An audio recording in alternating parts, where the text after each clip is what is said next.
आप सबको नमस्कार। 4 बज चुके हैं। निश्चित रूप से सब ने अपने अपने मोबाइल प्रारंभ कर लिए होंगे। आज सबसे पहला सविता पाटिल, विजय सैनी, रेखा वर्मा जी ये सबसे पहले उपस्थित हुए हैं। आप सबको धन्यवाद। वंदना पाठक जी भी उपस्थित हो गई हैं। विजय Saini ji, Hemlata G S, then धीरज कुमार जी, विनेश्वरी श्रीवास्तव, सविता पाटिल, सभी धीरे धीरे उपस्थित हो रहे हैं। आप सबको मेरा सादर अभिवादन। आज हम लोग हाइपर मैग्नीसीमिया के बारे में चर्चा करेंगे। हाइपर और हाइपो दोनों। मैग्नीशियम जब शरीर में कम हो जाता है या ज़्यादा हो जाता है तो क्या लक्षण उत्पन्न होते हैं और क्या चिकित्सा हमको करनी चाहिए, इसके बारे में चर्चा करेंगे। कल कामला के बारे में चर्चा की गई थी। पहले अपन कुछ प्रश्न ले लेते हैं। डॉक्टर मनोरंजन साहू, इन्होंने पूछा है, गर्भाशय छोटा होने के कारण गर्भस्राव बार बार हो जाता है। पेशेंट का गर्भाशय छोटा है, तो ये आपको पता ही होगा, ये जेनेटिक प्रॉब्लम होती है, जन्म से ही होती है और इसको ठीक करना मुश्किल काम है। इसके अलावा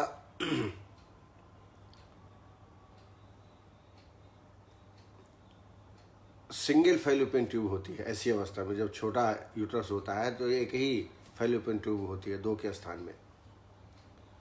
सामान्य की अपेक्षा यूट्रस बहुत छोटा हो जाता है। सामान्यतः यूट्रस की size 3 to 4 inch by 2.5 inches होती है। 3 to 4 इंचेस बाई 2.5 इंचेस। और इसके कॉमन कॉज हो सकते हैं प्रेगनेंसी, फाइब्रॉइड्स, एडिनोमायोसिस, यूट्रस की इंटरनल लाइनिंग मोटी हो जाना, दीवार मोटी हो जाना, इसकी वजह से और कंजेनाइटल की वजह से जन्म से ही यूट्रस छोटा होता है। इसके लक्षण होते हैं, इसमें हैवी मेंसेस होता है, पेनफुल पीरियड्स होते हैं और डिस्कम्फर्ट इन सेक्स, लोअर बैक पेन, ये मुख्य लक्षण यूट्रस जब छोटा हो जाए। और इनफर्टिलिटी भी एक प्रमुख लक्षण ऐसे व्यक्तियों में होता है।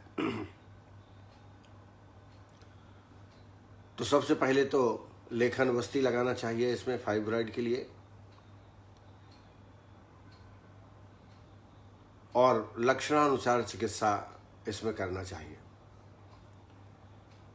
खास तौर से उत्तर बस्ती इसमें अधिक लाभप्रद होगी। फलघृत की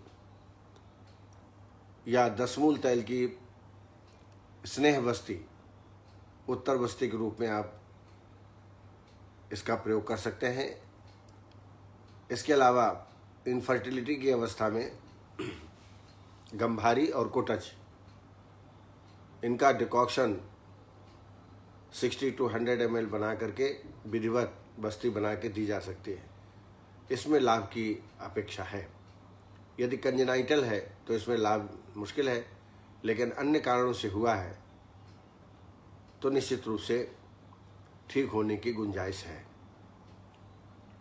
इसके अलावा कुमारी आसो 4 चम्मच पानी भोजन के बाद, पुष्यानु चूर्ण 5 ग्राम दिन में 2 बार, और लाक्षणिक ट्रीटमेंट इसमें करना चाहिए। अधिक पेनफुल पीरियड्स आ रहे हैं तो उसके लिए हार्मोनल थेरेपी करना पड़ेगा। हैवी मेंसेस है तो वो भी हार्मोनल थेरेपी, साथ साथ में रक्त स्तंभक औषधियों को भी देना पड़ेगा। तो इस तरह से पेशेंट को कुछ आराम आप दे सकते हैं। लो बैक पेन है तो स्थानिक सेक, नाड़ी श्वेद या पत्रपिंड श्वेद आदि करना पड़ेगी। डॉक्टर माधुरी जाधव, उन्होंने एक प्रश्न पूछा है कि खालिद पालित के लिए मैं योग हमेशा बताता हूँ, जिसमें आंवला, काला तिल, कमल केसर, मुलहठी, पीपर, ये औषधियाँ होती हैं। इनको बारीक चूर्ण बना करके और मधु के साथ शिरा प्रदेश में लेपन करने के लिए मैंने बताया था। आपने पूछा है माधुरी जी ने कि शहद के स्थान पर क्या हम दूध या पानी के लेप तैयार करके लगा सकते हैं कि नहीं लगा सकते हैं? बिल्कुल लगा सकते हैं, लेकिन हो सकता है कि जो लाभ मधु के साथ प्राप्त होने वाला हो वो उतना लाभ प्राप्त ना हो। मैंने तो मधु के साथ लगवाया है पेशेंट्स को, लेकिन आप कोई मधु से ज़्यादा वितृष्णा रखता हो, मधु से नहीं लगा पाता हो पेशेंट, क्योंकि चिपचिपड़ा होता है, पेशेंट को थोड़ा अनईजी होता है, तो आप दूध के साथ पीस के लगवाइए, फिर परिणाम देखिए। और ऐसे पेशेंट जो शहद के साथ लगाने को तैयार है उनको भी लगाइए, फिर दोनों में अंतर देखिए क्या अंतर आता है। हमेशा मनुष्य को सोचना चाहिए कि क्यों लाभ हो रहा है, कैसे लाभ हो रहा है, अगर ऐसा करते तो अधिक लाभ होता। आवश्यकता ही आविष्कार की जननी है। इस दृष्टिकोण से नए नए आयाम ट्रीटमेंट में आपको खोजना चाहिए। और एक और चीज़ बताऊं कि ये मैंने खालिद पालिद की योग बताया, लाभ करेगा, लेकिन इसके साथ नस्य कर्म और औषधियाँ दें तो और ज़्यादा लाभ करेगा। जैसे कोई पेशेंट है, कोई व्यक्ति है, वो ज़मीन में गिर जाए तो सहारा लेके धीरे धीरे वो उठ जाएगा, लेकिन यदि आप सहारा दे दोगे तो जल्दी उठ जाएगा। ऐसे ही औषधियों के बारे में है। वसुंधरा पाटिल जी ने एक शंका जाहिर की है। उनके किसी पेशेंट में महावात विध्वंसन का सेवन कराया है। पेशेंट को बहुत रेस्टलेसनेस लग रहा है और उदरशूल भी हो रहा है महावात विध्वंसन लेने से। इसमें मुख्य रूप से महावात विध्वंसन में पारदगंधक का योग है और एरंड और अभ्रक भी प्रमुख रूप से पड़ता है। तो एरंड तैल हो सकता है। एरंड तैल में जब विरेचन होता हो तो थोड़ा बहुत दर्द होता हो, मोशन साफ होता हो तब।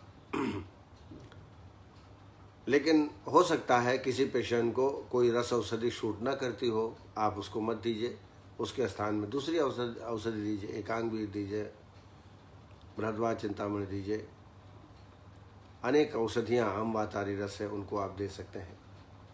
तो कई बार होता है कई पेशेंट जो है किसी रस विशेष से उनको एलर्जी होती है, तो हो सकता है कि महावात विध्वंसन में अमुक व्यक्ति को एलर्जी हो, तो आप उसको बंद कर दीजिए, मत दीजिए उसको, दूसरा दीजिए।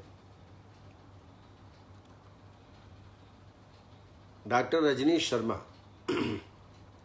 उन्होंने लेखन वस्ती अपने एक पेशेंट को दे रहे हैं। उनकी शिकायत ये है कि वो 30 सेकेंड के अंतर्गत ही वापस आ जाती है। इसके 2-3 कारण हो सकते हैं। एक तो पेशेंट कॉन्स्टिपेटेड हो, तो जैसे ही आप वस्ती देंगे वैसा ही वो प्रतिक्रिया स्वरूप बाहर निकल आती है मल के साथ। ऐसी अवस्था में जिसको भी लेखन वस्ती देने हैं उसको एक दिन पहले रात्रि को सोते समय माइल्ड विरेचक द्रव्य जैसे एरंड भ्रष्ट हरित की या त्रिफला चूर्ण रात को 1 चम्मच दे दें, ताकि मोशन क्लियर हो जाए। और मोशन जब क्लियर हो जाता है तब वस्ती निश्चित रूप से रुकती है। और वस्ती का जो प्राणिधान है वो बहुत धीरे धीरे करें, बहुत फास्ट गति से ना करें। यदि आप वस्ती पुटक के माध्यम से देते हैं तो वस्ती दाता के गुण जो अवगुण होना है वो ध्यान रखना चाहिए। जैसे सवात, अति द्रुत, उक्षिप्त, तिर्यक, उल्लिप्त कंपिता, अतिवैहक, मंदातिवेग, दोषाह, प्रणेतता, ये 10 व्यापद हैं। इनको ध्यान में रख कर के वस्ती दें, धीरे धीरे दें, बहुत गर्म नहीं होना चाहिए। और पेशेंट की जो पोजीशन है लेफ्ट लेटरल बाएं करवट में लेट करके वस्ती देना है। अब मुझे पता नहीं है कि आपने एनीमा कैन से दिया है कि वस्ती पोटक से दिया है। एनीमा कैन से देंगे तो कई बार चूँकि उसमें कल्क भी है, घृत भी है, शहद भी है, गाढ़ी हो जाती है, तो कई बार वस्ती आसानी से नहीं जाती है, तो इसलिए वस्ती पोटक के माध्यम से देना चाहिए। कोई बात नहीं, निकल जाएगी, आज निकल गई दूसरे दिन नहीं निकलेगी, धीरे धीरे देंगे तो पेशेंट अभ्यस्त हो जाता है। लेकिन लेखन वस्ती देने के पहले एक अनुवासन जरूर दे दें, चाहे वो नारायण तेल की दें, त्रिफला घृत की दें।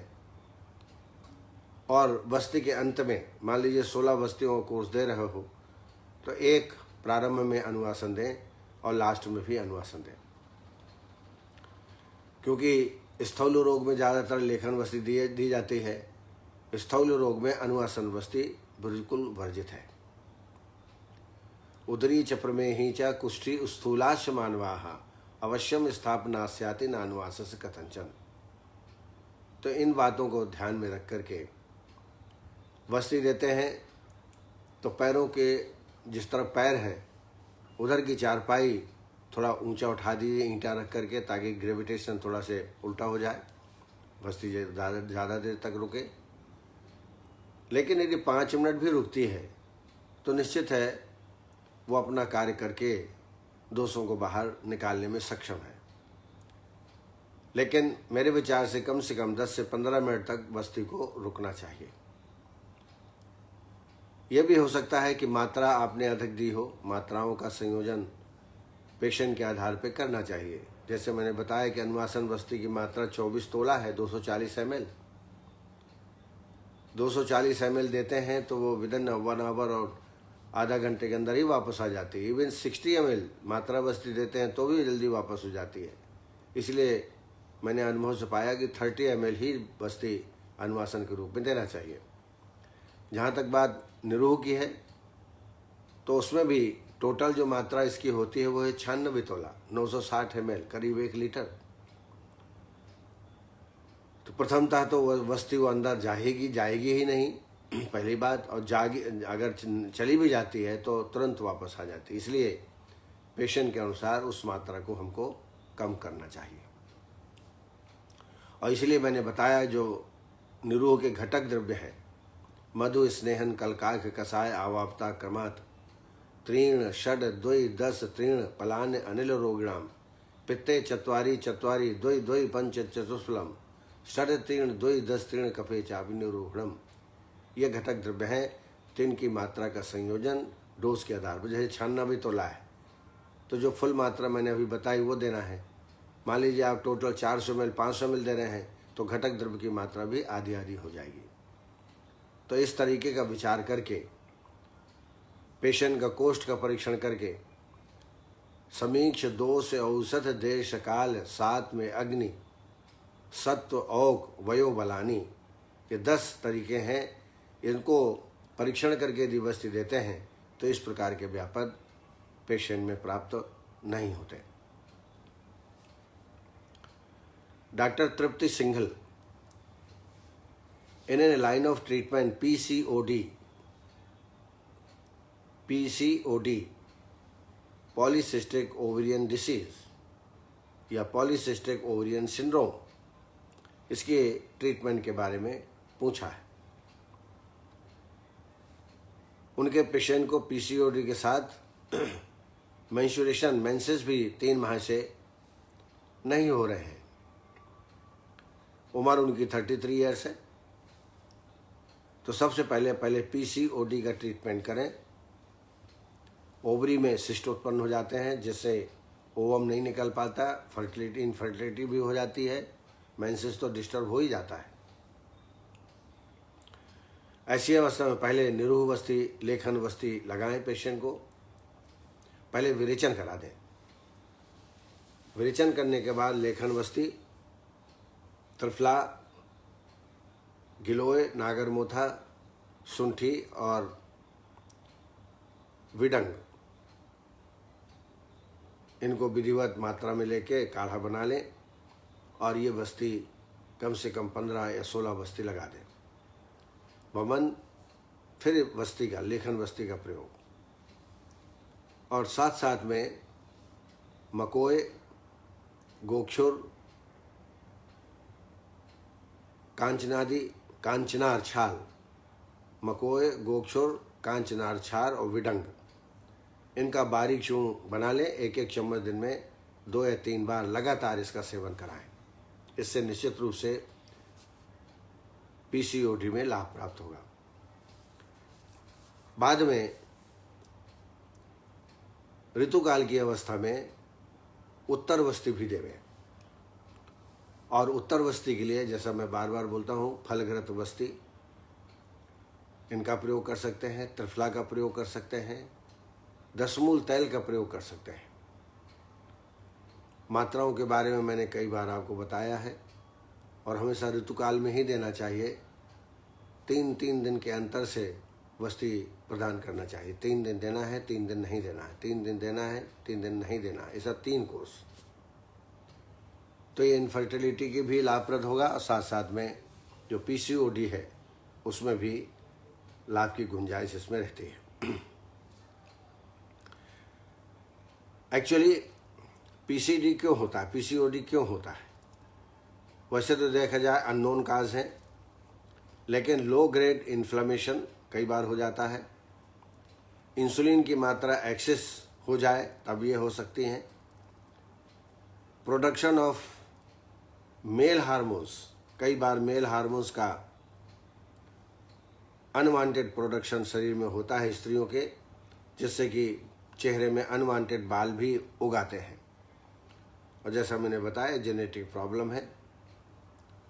पीसीओडी के जो सामान्य लक्षण हैं उसमें इर्रेगुलर मेंसेस, हैवी ब्लीडिंग, और जैसा मैंने बताया facial hair growth unwanted, weight जो है बढ़ने लगता है, स्थूलता बढ़ने लगती है, और निश्चित रूप से ऐसे पेशेंट में हेडेक के साथ साथ इनफर्टिलिटी भी पाई जाती है।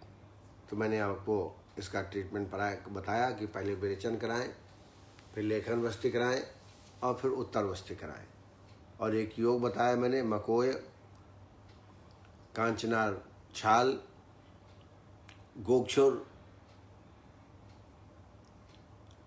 इनका बारीक चूर्ण तैयार कर लें। विडंग भी डाल दें, विडंग 1-1 चम्मच दिन में 2 या 3 बार इसका सेवन आप कराएं। इससे निश्चित रूप से रोगी को लाभ प्राप्त होगा। कांचनादि गुग्गुलू ये भी साथ साथ में देवें, लेखन कार्य करती है। 2 सुबह 2 शाम को बरोबर पेशेंट को देना चाहिए। आज हमारे साथ गौरव जी जुड़े हुए हैं, डॉक्टर उषा तभानी, डॉक्टर विकेश महाजन, डॉक्टर निर्मला स्वाल, आप नेपाल से हैं और पंचकर्म की प्रैक्टिस करते हैं, और उनके फ़ोन के माध्यम से चर्चा उनसे होती रहती है।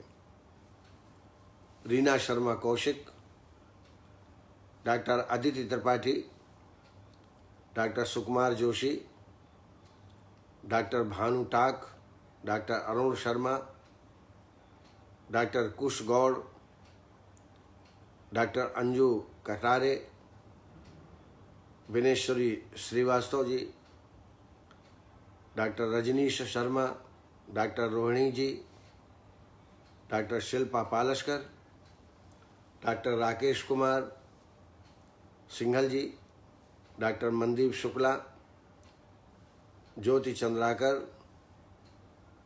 Doctor K N. Gangwar, doctor Ankita Singh, Om Prakash Tiwari, Jyotibala Damor, doctor Surendra Sharma ji, doctor Sanghamitra Lokhande, doctor Sanjeev Kumar, doctor विकास चौधरी, और मेरे मित्र वरिष्ठ शास्त्री द्रव्य गुण के विद्वान महेश दाधीच जी, सोनल पटेल जी, पंकज शुक्ला जी, डॉक्टर अर्चना वर्मा, सोनाली गुप्ता जी, और आयुष दर्पण के कर्ता धर्ता डॉक्टर नवीन जोशी जी, आप सब जो क्वेश्चन पूछते हैं और जो उपस्थित होकर सुनते हैं, आप सबको मेरा हार्दिक अभिवादन। अब आइए, आज मैग्नीशियम आधिक्य और मैग्नीशियम अल्पता, जिसको हम हाइपर मैग्नीसीमिया और हाइपो मैग्नीसीमिया के नाम से जानते हैं। सीरम मैग्नीशियम प्रायशः अधिक प्रायः नहीं मिलता। बहुत कम ऐसे रोगी प्राप्त होते हैं जिसमें हाइपर मैग्नीशिया के लक्षण हों। यह एक अत्यंत कम मिलने वाला एक इलेक्ट्रोलाइट असंतुलन है। इसके प्रमुख कारण निम्न हैं, जैसे अत्यधिक गंभीर किडनी डिसीजेस, एक्यूट टाइप की जो किडनी डिसीजेस होती हैं, उनमें मैग्नीशियम की मात्रा वैसे व्यक्ति में बढ़ी हुई मिलती है। मैग्नीशियम युक्त एंटासिड, जो कि बहुतायत में प्राप्त होते हैं मार्केट में, और एंटासिड एक नॉर्मल औषधि है जो कि रोगी बिना डॉक्टर के एडवाइस के लेते रहता है। उसको ये पता नहीं होता है कि इसमें मैग्नीशियम भी है। ज़्यादा लैक्सेटिव दवाई लेना, औषधियों या केमिकल द्रव्यों का अधिक प्रयोग करना, और सीवियर एसिडोसिस की अवस्था में भी मैग्नीशियम बढ़ जाता है।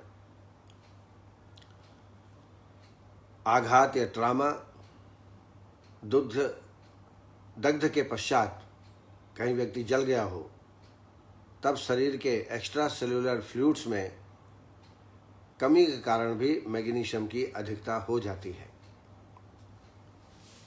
इसके लक्षण हैं अत्यधिक थकान होना, कमजोरी महसूस होना, डीप टेंडन रिफ्लेक्सेस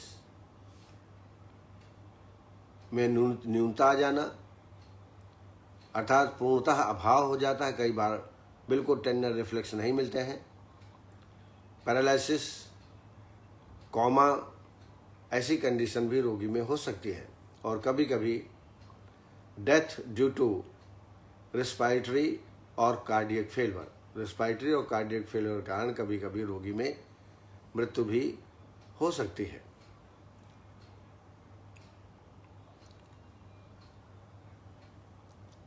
तो इस अवस्था को समझ करके सबसे पहले तो निदान का परिवर्जन, जिसमें मैग्नीशियम की मात्रा अधिक हो, ऐसे आहार विहार न खाएं, न औषधियाँ लेवें।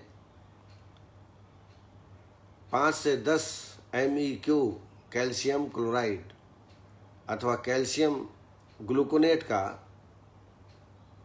रोगी के शरीर में इंट्रावेनस द्वारा प्रवेश कराना चाहिए। जब आत्तिक अवस्था हो जाए तो चिकित्सा में सबसे पहले 5 से 10 MEQ कैल्शियम क्लोराइड अथवा कैल्शियम ग्लूकोनेट का रोगी के शरीर में इंट्रावेनस द्वारा प्रवेश कराना चाहिए। मैग्नीशियम का बाह्य प्रयोग तुरंत बंद कर देना चाहिए। मुख के द्वारा यदि मैग्नीशियम किसी कारण से दिया जा रहा है, उसको तत्काल बंद करें। रोगी की गंभीर स्थिति में रोगी को पेरिटोनियल डायलिसिस भी कराना पड़ सकता है, अथवा हीमोडायलिसिस की अवस्था भी उपस्थित हो सकती है। ऐसी अवस्था में जिन आहार द्रव्यों में या औषधियों में मैग्नीशियम की मात्रा अधिक होती है, उनको बिल्कुल बंद कर देना चाहिए। जैसे seeds, grain include wheat, oats, barley, beverages, green leafy vegetables और नट्स, इन सब में मैग्नीशियम की मात्रा अधिक होती है।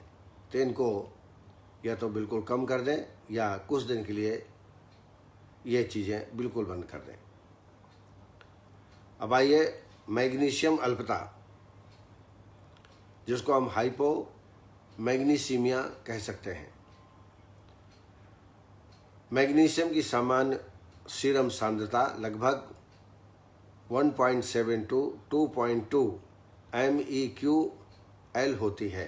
फिर से मैं रिपीट करता हूँ, mg की सामान्य सीरम सांद्रता लगभग 1.7 to 2.2 MEQL होती है।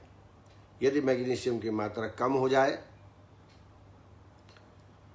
तो निश्चित रूप से कारणों का विचार करके तत्काल ट्रीटमेंट करना चाहिए। तो आइए कारणों को समझ लें, किस कारण से मैग्नीशियम की मात्रा शरीर में कम हो जाती है। आहार में मैग्नीशियम की अल्पता, ऐसे पदार्थ जिसमें मैग्नीशियम ना हो उसको हम भोजन में ले रहे हैं, इसकी वजह से मैग्नीशियम की मात्रा शरीर में कम हो जाती है। अल्कोहल के अधिक मात्रा में सेवन करने से मैग्नीशियम की अधिकांश मात्रा मूत्र के द्वारा उत्सर्जित हो जाती है, क्योंकि जो अल्कोहल पीते हैं उनका मूत्र प्रवृत्ति उनको बार बार जाना पड़ता है और उसके कारण शरीर में मैग्नीशियम की मात्रा कम हो जाती है। मूत्र के साथ मैग्नीशियम शरीर का बाहर बार बार निकलते रहता है, जो ज़्यादा अल्कोहल का सेवन करते हैं। स्टारवेशन, भुखमरी की अवस्था में भी मैग्नीशियम की कम मात्रा हो सकती है। माल एब्जॉर्प्शन, कई ऐसी व्याधियां हैं इंटेस्टाइन की कि एब्जॉर्प्शन ही नहीं होता, तो माल एब्जॉर्प्शन में भी मैग्नीशियम की मात्रा कम हो सकती है। मैग्नीशियम रहित द्रव का लंबे समय तक IV द्वारा आधान करना, ये भी एक कारण है। एक्यूट पैंक्रियाटाइटिस, पैंक्रियाज में इन्फ्लेमेशन हो जाए, पैंक्रियाटाइटिस। डायबिटिक एसिडोसिस, डायबिटीज के कारण एसिडोसिस की उत्पत्ति हो। सिरोसिस ऑफ लीवर, इसके कारण भी मैग्नीशियम की मात्रा कम हो जाती है। थायराइड डिसीजेस, प्रेगनेंसी, अल्कोहलिज्म और क्रॉनिक डायरिया और वोमिटिंग, क्रॉनिक डायरिया और वोमिटिंग लगातार होता रहे, इससे भी शरीर में मैग्नीशियम की मात्रा कम हो जाती है। लक्षणों का विचार कर लें तो इसमें मांसपेशियों में ऐंठन, अगर मैग्नीशियम की मात्रा कम हो गई है तो मांसपेशियों में ऐंठन, मरोड़ युक्त वेदना होगी। कई पेशेंट आते हैं काफ मसल की वेदना को लेकर के ऐंठन हो रहा है, हमारा ध्यान वातव व्याधियों में जाता है, हम वायव्यंग और स्वेदन कराते हैं, रोगी ठीक नहीं होता है। ऐसी अवस्था में मैग्नीशियम का टेस्ट करा लेना चाहिए।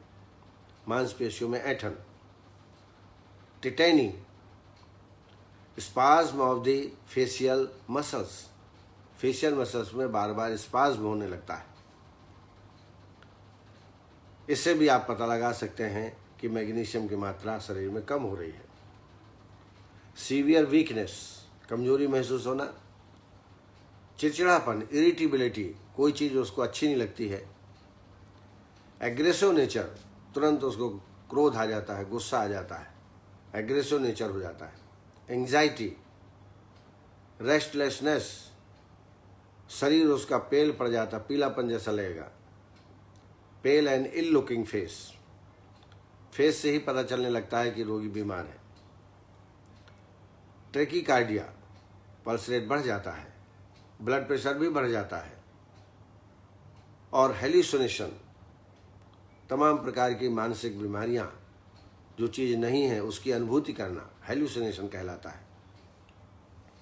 तो यह लक्षण रोगी में जब आप प्राप्त करें तो समझ लीजिए मैग्नीशियम की मात्रा कम है और उसकी चिकित्सा आपको करना चाहिए। चिकित्सा में देखें तो मैग्नीशियम से युक्त पोषक तत्वों का सेवन, जैसे मैंने बताया ग्रेन, जैसे गेहूं है, ओट्स है, बार्ली है, बिवरेजेस हैं, ग्रीन लीफी वेजिटेबल्स हैं, नट्स हैं, इनका अधिक मात्रा में सेवन करना चाहिए ताकि मैग्नीशियम की मात्रा नॉर्मल हो जाए। जब तक मैग्नीशियम शरीर में समान प्रमाण में नहीं हो जाता तब तक इंट्रावेनस द्वारा रोगी को मैग्नीशियम देते रहना चाहिए। रोगी को लगभग 2 MEQ प्रति kg शरीर भाग के अनुसार प्रतिदिन मैग्नीशियम को देना चाहिए। ये ध्यान रखना चाहिए कि मैग्नीशियम की मात्रा अधिक न हो जाए। अगर मैग्नीशियम की मात्रा अधिक हो जाएगी तो हाइपर मैग्नीसीमिया के लक्षण प्राप्त हो सकते हैं। इन बातों का ध्यान रख करके कई बार ऐसे पेशेंट आते हैं, हमें समझ में नहीं आता।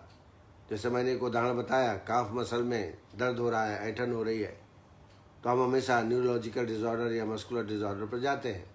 कभी हमारे दिमाग में नहीं आता कि नहीं, मैग्नीशियम की कम मात्रा होने की वजह से भी हो सकता है। इसलिए ब्लड टेस्ट करा करके प्रॉपर पेशेंट का डायग्नोस करने के पश्चात औषधियाँ देंगे तो निश्चित रूप से आपको सफलता प्राप्त होगी। आज इतना ही। कल फिर इसी वक्त आपके समक्ष उपस्थित होंगे। तब तक के लिए आप सबको नमस्कार। जय आयुर्वेद।